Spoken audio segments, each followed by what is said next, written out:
everybody, welcome back to my YouTube channel. We're going to be doing another 2 scary animated videos, one wansee entertainment, one llama arts, and then we're going to do another Thomas and Friends parody video. So we're going to get started with Babysitting Llama Arts Scary Story. So let's get started. I do not own Thomas and Friends. Mattel owns everything. I do not own these scary stories, so let's go.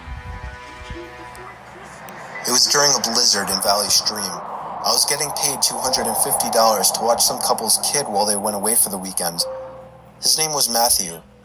This took place on the first night, which was a Friday night. Matthew was already supposedly asleep, while I was in the living room watching a movie. I got a knock at the door, and looked at the clock. It was close to midnight. There was no way I was opening it.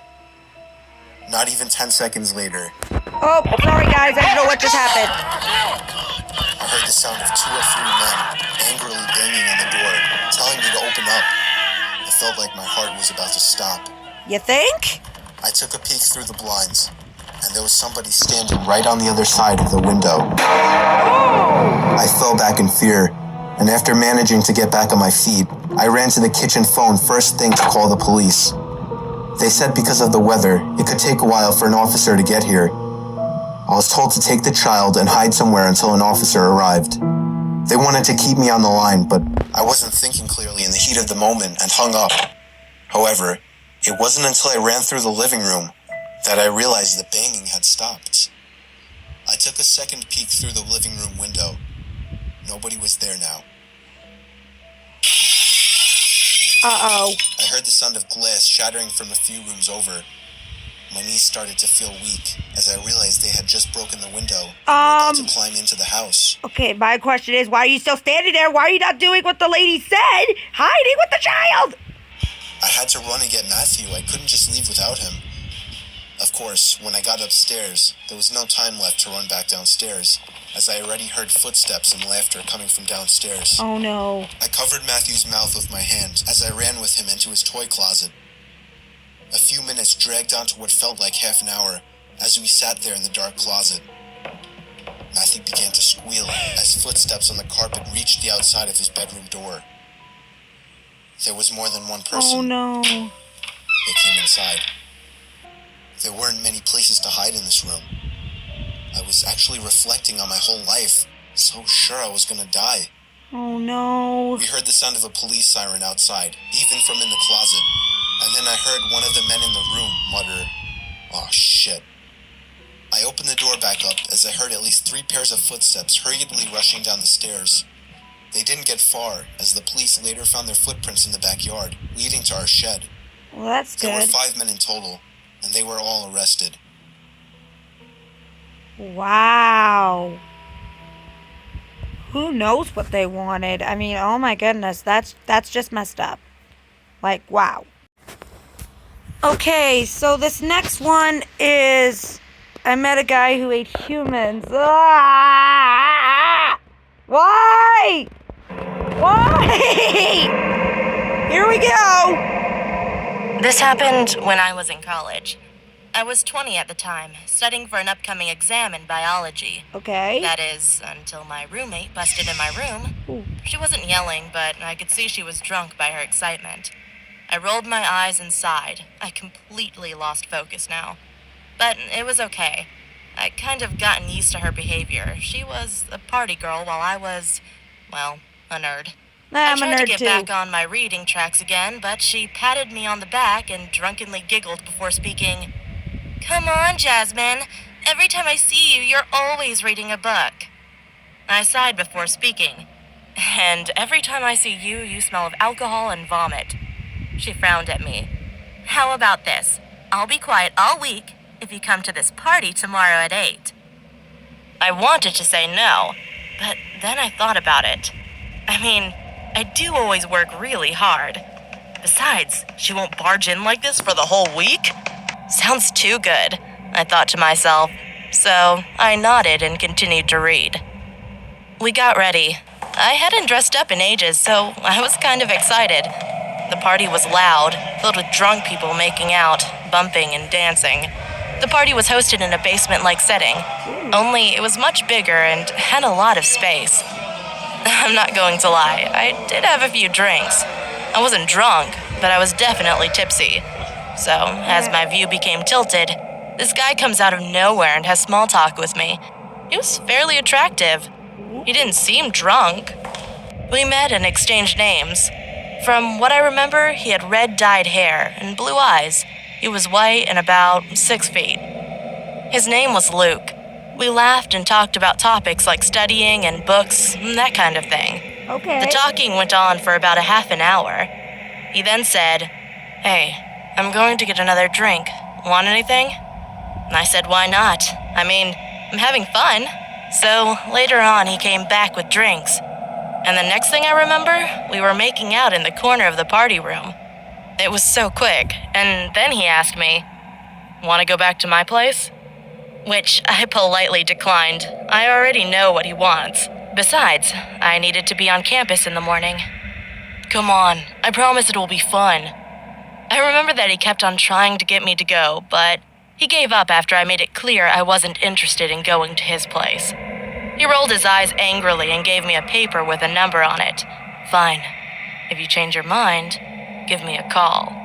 He leaned close to me and whispered against my ear. Then he walked out, and the rest of the night was a complete blank.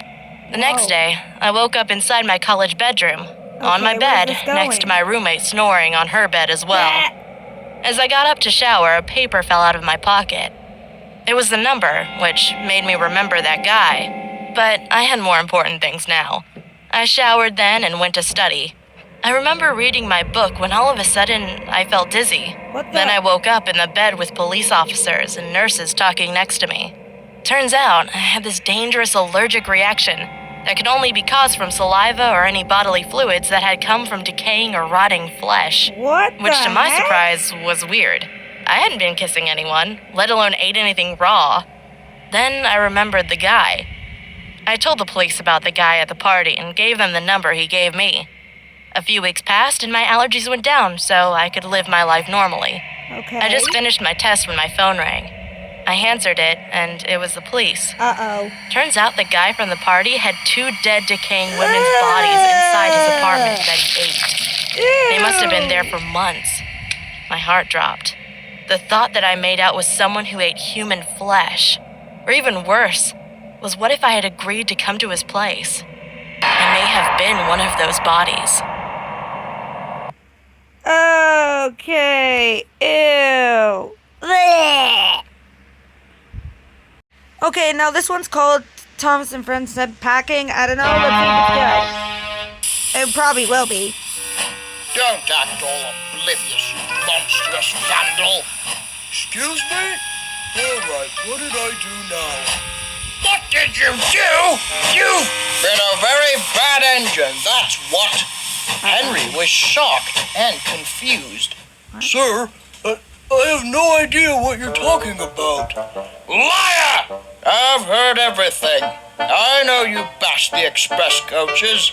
Now, you were not at fault for the earlier delay, but taking out your anger like that is purely unacceptable.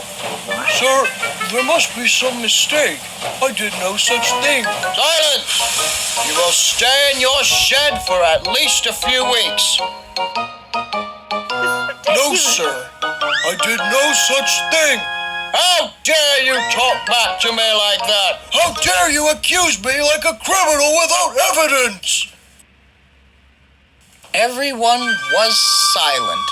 No one had ever shouted at the fat controller like that. He was very red and looked as if he was about to put an end to the big green engine when James spoke. Sir, with all due respect, I have known Henry for many years, and something like that is, well, not in his nature. Yeah. In fact, I would be surprised if Gordon did something like that. I'm not making any assumptions, of course, but I think it would be wise to, as you said, presume innocent until proven guilty. Ooh. Henry was in his shed all morning, for I know, so I suggest you investigate. The fat controller took James's words with much thought. Everyone was wondering if he punished James, too. That is a very valid... You know what? Wow, James is... I cannot believe it. Like, yeah, Henry just went off on him. I mean, he's right. Like, he has no evidence that he did this. But the fact that James did that, I applaud him for that. That takes a lot of courage. Point, James. I shall investigate and keep an open mind. But on the other hand, I will say you and Henry are being a bit hypocritical by immediately blaming Duck for the names. Now, he may be guilty, but regardless, the way you three have handled the situation is childish. I shall thoroughly investigate both these matters now. All of a sudden, Gordon, Henry, and James felt sorry. Well, if Henry's innocent, do you think Duck is? Well, Gordon, you're a smart engine. Why don't you figure that out? Those words stuck in Gordon's head for a very long time. Well, then who bashed the express coaches? Then he saw Diesel roll by in the distance. I wonder if that Diesel's been up to something. Meanwhile, the trucks were debating Diesel's foul words. He threatened to bash us inside out. Who does he think he is, talking to us like that? Alright, foul, pompous ass. That's who. Hey, remember, we'll be rewarded if we keep silent. Rewarded? Bah! When has Fatty ever rewarded us for anything?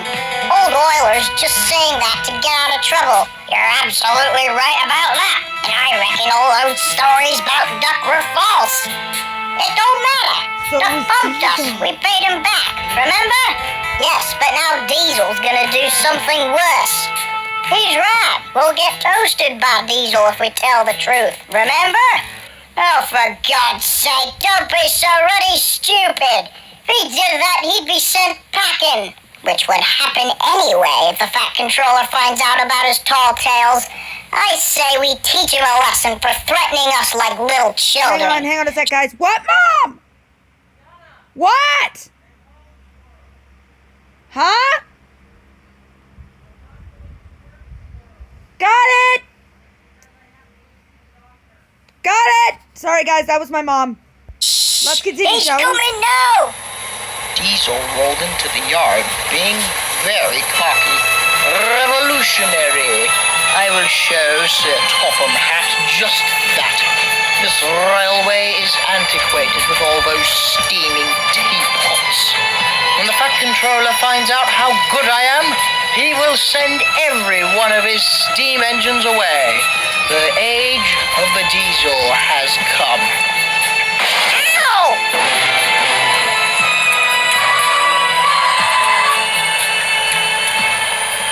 So Diesel's the one doing this. You know, I think it would be funny if he was sent away instead.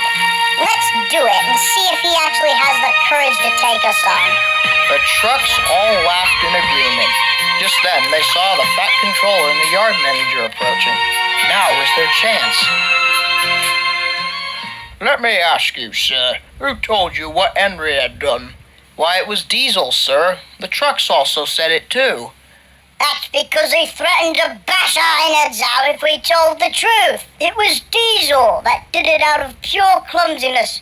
He put the blame on Henry to cover up. The Fat Controller's face went red. Oh. I knew it! Are you sure it was him? Yes, and he told us some tall tales about Duck name-calling. There was a long silence. Well, I never. I shall deal with him at once. And I don't usually say this, but thank you for your honesty. If this good behavior continues, you shall be rewarded. The trucks were delighted. Meanwhile, the three big engines were at the shed. Gordon had a declaration to make. Henry, I believe you have been falsely accused. It now comes to my senses that though we had an argument, something of that scale is not in your nature. And besides, remember that alliance we made back in 25? Indeed. It was only natural you would be angry after hearing the story. Let's put this issue behind us. Thank you, Henry. And this has brought me to another realization. And what's that? I believe Duck may have been framed. Why do you think that? Because, well, at first I believed it, but now that I think about it, it just doesn't seem right. Duck may have been boasting, but I just cannot see him do something as horrid as that. Well, if Duck was framed, who do you think did it? I think the culprit was probably Diesel. Diesel? But Gordon, he's so polite. And I thought that too. Gordon, I'm sorry to say, but your assumption is correct. I was always suspicious of Diesel, but now I no longer trust him, having heard everything. And to add to that, you were right to tell me to investigate the coach bashing incident, as it was not Henry. Again, it was Diesel. No freaking way. Oh, they're pissed. Oh, they're pissed. Friends, we have been disrespected, manipulated, and betrayed! Oh, Diesel's in trouble now. Diesel was returning to the yard, but at the station, all the engines barred his way. They were furious. Oh! Stop that! What is going on? I want to get through. I'm tired. So are we. We are tired of you. We like Duck. We don't like you. You tell tales about Duck and Henry to the trucks. Diesel gulped. He knew he was in trouble now. I did no such thing. Liar! Liar yourself! Where's your proof? Where's our proof? The trucks told the Fat Controller, and the Fat Controller told us. You made us make complete fools out of ourselves by accusing Duck, and now he has been sent away because of you. Diesel went very red. I warned those trucks. Now I will go and kick their shabby wooden... Silence! You lay one buffer on them and you will be melted into a soup can. Now then, I recall you saying something along the lines of, to think Duck of all engines, I'm dreadfully grieved, sir. Indeed, sir. Diesel was very pleased. The Fat Controller believed him, or so he thought. It is certainly grieving that Duck of all engines would tell vulgar tales to the trucks. And the reason it is grieving is because it is simply not true. Now I know Duck played a trick on you, but what you did was false incrimination, also known as framing, which is one of the most damaging crimes one can do to another. And you have done the exact same thing with Henry. Sir, let me explain. That will not be necessary. I know everything. First of all, you caused significant damage by being careless. It was accidental, but that's not the point. Not only did you lie about it, you made up a completely bogus story about poor Henry. This behavior is disgraceful, disgusting, despicable. Exactly what I was going to say. Diesel tried to come up with excuses, but it was no good. He was in big trouble. I'm afraid your time on this railway is up, my friend. You shall return to the mainland immediately. Return, sir? Please, give me another chance. After telling vicious stories twice, you are nothing but a bully, and I cannot accept that on my railway. Diesel went very red, but said nothing. And by the way, you should have known that you can never trust trucks. Huge mistake on your part. Diesel slinked slowly away as the other engines glared at him. He soon disappeared out of Knapford Station. Good riddance.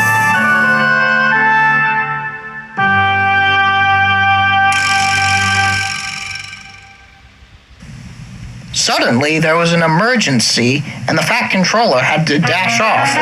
That evening, he returned, informed the engines about the situation. Duck has been in an accident and is being repaired at the works. Oh, no! The engines felt terrible. Fortunately, because of his bravery, not a single person was harmed. He shall return tomorrow, and I think you all better give him a good apology. However, after that, I think we should put this all behind us. This has been a learning experience for all of us. Gordon, James, and Henry, it is natural for you three to get angry. However, it is best to know the facts first before jumping to conclusions. I agree to that. The next day, when he returned, there was a big welcome for Duck, the Great Western Engine. We're so sorry about this, Duck. We should have known you would never have done this. We are truly ashamed. It's not you who told the lies. It's quite all right. But you know, the Great Western Way is a proper way to do things. But it isn't the only way. Well, that doesn't matter. Because your bravery was definitely a pure trait of the Great Western Way. All the other engines whistled in agreement and were very proud of their number 8 engine. Yes, Mom? What? Okay, hang on, I'm just finishing up. There you have it. Diesel had made a plan with the trucks, yet it was them who ratted him Let's out. start with the Douglas. Never trust trucks, that's for sure. But I'm confused. If he was sent away, then why is he now a permanent resident? Come on, Gordon. It's time for your evening. What? What, Mom? Yeah? Hang on, everybody. I will be right back. This will just take a quick second. Hey, guys, I'm back. All right, let's finish this. Train. Well, it's a bit of a long story. Right now, I think it should be saved for another time. And with that, Gordon puffed away to find his coach. Okay, I'm not going to get in trouble for that because I don't want to get in trouble for copyright. Anyways, thank you all for watching this video. I will see you all in the next video. Adios, everybody.